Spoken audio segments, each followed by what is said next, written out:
What's going on, everybody? Noah from Stage 3 Motorsports here, and today I'm going to show you how to pull the grill off of your Ford Bronco.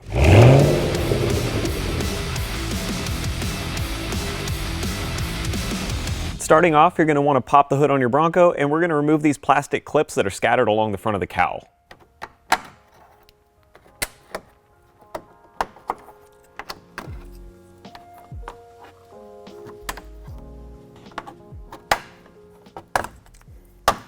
From here, you can work the cowl out of the truck, but it does tend to catch on this air inlet. So if you want to make it easy on yourself, you can pop this inlet off by lifting up on it and kind of tilting it back towards the engine bay.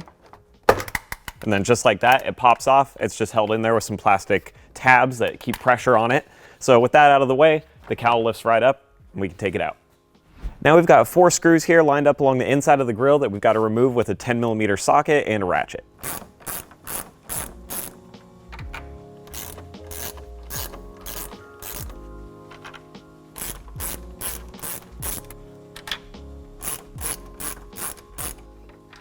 From here, all we need to do is pull the grill straight out away from the truck, and we'll just kind of pop the corners on the sides and it should come free.